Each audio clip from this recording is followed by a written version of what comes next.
നമസ്കാരം. Left cyber commune അവതരിപ്പിക്കുന്ന ദേശാഭിമാനി മുഖപ്രസംഗം വായിക്കുന്നത് പ്രദീപ് തിരുവല്ല. നവംബർ 16 തിങ്കൾ.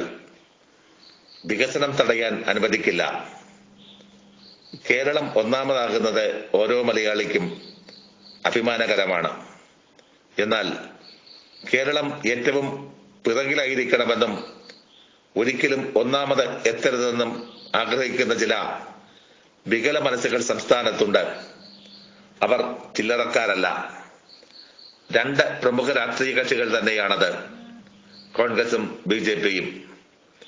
സംസ്ഥാനത്തെ വികസനം തടയുക എന്ന കാര്യത്തിൽ ഈ രണ്ട് കക്ഷികൾക്കും വലിയ യോജിപ്പാണ്. ഭവനരഹിതരായ ലക്ഷങ്ങൾക്ക് കെട്ടുറപ്പുള്ള വീട് വെച്ച് നൽകുന്നതിന് പാരപെടുന്നത് കോൺഗ്രസ് MLA ആണ്. സംസ്ഥാന സർക്കാർ ആവശ്യപ്പെട്ട ടൈറ്റാനിയം അഴിമതി കേസ് പോലും ഏറ്റെടുക്കാൻ വിസമ്മതിച്ച CBI ലൈഫ് മിഷനെതിരെ കോൺഗ്രസ് MLA അനിൽ അക്കരെ പരാതി നൽകിയപ്പോൾ ഫെഡറൽ ഘടന പോലും അട്ടിമറിച്ച് അന്വേഷണം ഏറ്റെടുക്കാൻ തയ്യാറായി. സ്വർണ്ണക്കടത്ത് അന്വേഷിക്കാനെത്തിയ കേന്ദ്ര അന്വേഷണ ഏജൻസിയാകട്ടെ അത് പാതി വഴിയിലിട്ട് ഇപ്പോൾ സംസ്ഥാന സർക്കാരിന്റെ ജനക്ഷേമ പദ്ധതികളിലേക്ക് അന്വേഷണ വല വീശിയിരിക്കുകയാണ്. K-Phone ടൊറസ് IT പാർക്കും മൊബിലിറ്റി ഇലക്ട്രിക് ബസ് നിർമ്മാണവും അന്വേഷണ കുരുക്കിലാക്കി തടയാനുള്ള കൊണ്ടുപിടിച്ച ശ്രമമാണ് കേന്ദ്ര സർക്കാരും കേരളത്തിലെ പ്രതിപക്ഷ കക്ഷികളും ചേർന്ന് നടത്തുന്നത്. ഈ അവിശുദ്ധ രാഷ്ട്രീയ കൂട്ടുകച്ചവടത്തിന്റെ ഏറ്റവും അവസാനത്തെ ഉദാഹരണമാണ് കിഫ്ബിയെ തകർക്കാനുള്ള നീക്കം. രാജ്യത്തിന് പുറത്തുനിന്നും ആഭ്യന്തരമായും കിഫ്ബി എടുക്കുന്ന വായ്പകൾ ഭരണഘടനാ വിരുദ്ധമാണെന്ന് വരുത്തി തീർത്ത് കേരളത്തിന്റെ വികസനം തടയാനുള്ള രാഷ്ട്രീയ ഗൂഢാലോചനയാണ് BJP കോൺഗ്രസ് ഉപശാലകളിൽ പുരോഗമിക്കുന്നത്.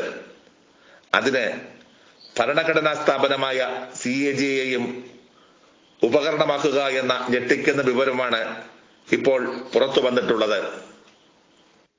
നവ ഉദാരവൽക്കരണ നയങ്ങളുടെ ഭാഗമായാണ് ചെലവ് ചുരുക്കൽ നയം സർക്കാരുകൾ സ്വീകരിക്കാൻ തുടങ്ങിയത്. മോഡി സർക്കാരും ഈ നയം സ്വീകരിച്ചാണ് മുന്നോട്ടു പോകുന്നത്. ഇതിന്റെ ഫലമായി അടിസ്ഥാന സൗകര്യങ്ങൾ വികസിപ്പിക്കുന്നതിനുള്ള പദ്ധതികൾ ഏറ്റെടുത്ത് നടപ്പാക്കാൻ സർക്കാരുകൾ ഏറെ ബുദ്ധിമുട്ടി. ഈ ഒരു പശ്ചാത്തലത്തിലാണ് കേരള അടിസ്ഥാന സൗകര്യ വികസന നിധി ബോർഡ് കിഫ്ബി എന്ന സ്ഥാപനം പിറവികൊള്ളുന്നത്. പണമില്ലെന്ന് പറഞ്ഞ് വികസന പ്രവർത്തനങ്ങൾ ഉപേക്ഷിക്കുകയല്ല, മറിച്ച് നവ ഉദാരവൽക്കരണ നയത്തിന്റെ തന്നെ പഴുതുകൾ ഉപയോഗപ്പെടുത്തി പണം കണ്ടെത്തുകയും വികസനം ഉറപ്പാക്കുകയും ചെയ്യുക എന്ന നയമാണ് പിണറായി സർക്കാർ സ്വീകരിച്ചത്. കേരളത്തിന്റെ മുക്കിലും മൂലയിലും കിഫ്ബി വഴി നടപ്പാക്കിയ വികസന പ്രവർത്തനങ്ങൾ ഇന്ന് കാണാം. 1.5 ലക്ഷം കോടിയിലധികം രൂപയുടെ 880 പരം പദ്ധതികളാണ് കിഫ്ബി വഴി ഏറ്റെടുത്തത്.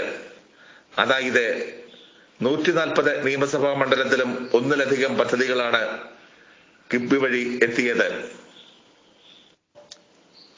റോഡ്, പാലം, ഫ്ലൈ ഓവറുകൾ, ഹൈവേകൾ, ആശുപത്രി, ഹൈടെക് സ്കൂളുകൾ തുടങ്ങി വിവിധങ്ങളായ പദ്ധതികളാണ് നടപ്പാക്കിയത്. കേരളത്തിന്റെ മുഖച്ഛായ തന്നെ മാറുകയാണ്. പല രംഗത്തും പാശ്ചാത്യ രാഷ്ട്രങ്ങളിലേതിന് സമാനമായ പശ്ചാത്തല സൗകര്യങ്ങളാണ് കേരളത്തിൽ ഒരുങ്ങുന്നത്. അതിന്റെ ക്രെഡിറ്റ് പിണറായി വിജയൻ സർക്കാരിനായിരിക്കുമല്ലോ എന്ന ചിന്ത ചില സങ്കുചിത മനസ്സുകളെ അലട്ടി. സംസ്ഥാനത്തെ കോൺഗ്രസ് BJP നേതൃത്വത്തിന്റെ ഉറക്കം നഷ്ടമായി. അവർ രഹസ്യ സങ്കേതത്തിൽ ഒന്നിച്ചിരുന്ന് ആലോചിച്ചു. അതിന്റെ ഫലമായാണ് കിഫ്ബിയുടെ വായ്പയെടുക്കൽ ഭരണഘടനാ വിരുദ്ധമെന്ന് പ്രഖ്യാപിക്കണമെന്ന് ആവശ്യപ്പെട്ട് ഹൈക്കോടതിയിൽ സമർപ്പിക്കപ്പെട്ട ഹർജി. നേരത്തെ 2 തവണ സമാനമായ ഹർജികൾ സമർപ്പിച്ചെങ്കിലും അത് പിന്നീട് പിൻവലിച്ചു. മൂന്നാമതാകട്ടെ ഹർജി സമർപ്പിച്ചത് കോൺഗ്രസ് BJP കൂട്ടുകച്ചവടത്തിന്റെ ഫലമാണ്.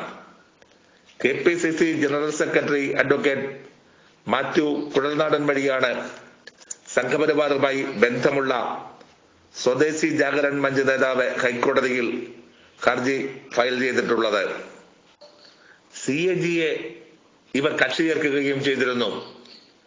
ഇത് എന്തിനു വേണ്ടിയായിരുന്നുവെന്ന് വ്യക്തമാക്കുന്നതാണ് കിഫ്ബിയുടെ വായ്പ ഭരണഘടനാ വിരുദ്ധമാണെന്ന സംശയം ഉണർത്തുന്ന കരട് റിപ്പോർട്ട്. ഹർജിക്കാരുടെ ആവശ്യം ഇത് തന്നെയാകുന്നത് യാദൃച്ഛികമല്ലതാനും. പ്രധാനമന്ത്രി മോഡിയുടെയും ആഭ്യന്തരമന്ത്രി അമിത്ഷായുടെയും വിശ്വസ്തനാണ് CAG ഗിരീഷ് ചന്ദ്ര മുർമു എന്നുകൂടി അറിയുമ്പോഴേ രാഷ്ട്രീയ ഗൂഢാലോചനയുടെ ആഴം വ്യക്തമാകും.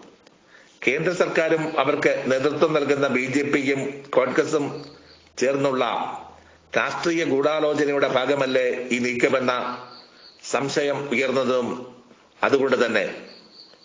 1999 കിഫ്ബി രൂപം കൊള്ളുന്നത്.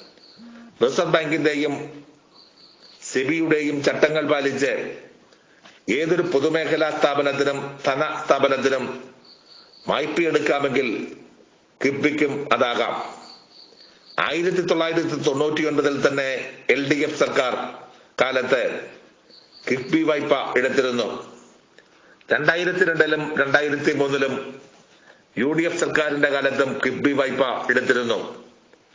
2020 76 സംശയങ്ങൾ CAG ചോദിച്ചെങ്കിലും അതിലൊന്നും വായ്പ ഭരണഘടനാനുസൃതം ആണോ എന്ന സംശയം ഉയർത്തിയിരുന്നില്ല.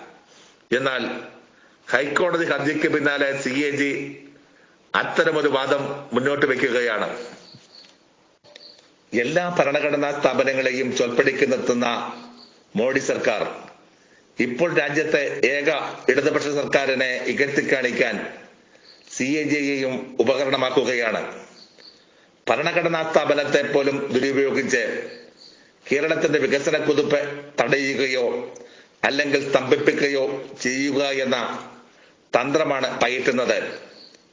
വികസനത്തിന്റെ ഗുണഭോക്താക്കളായ ജനങ്ങളെ അണിനിരത്തി ഇതിനെ ചെറുക്കുക തന്നെ വേണം. സമ്മതിദാനത്തിലൂടെ മറുപടി പറയാൻ സംസ്ഥാനത്തെ പ്രബുദ്ധരായ ജനങ്ങൾ തയ്യാറാകുമെന്ന് പ്രതീക്ഷിക്കാം. ഇതോടെ മുഖപ്രസംഗം പൂർണ്ണമാകുന്നു. അഭിവാദ്യങ്ങൾ.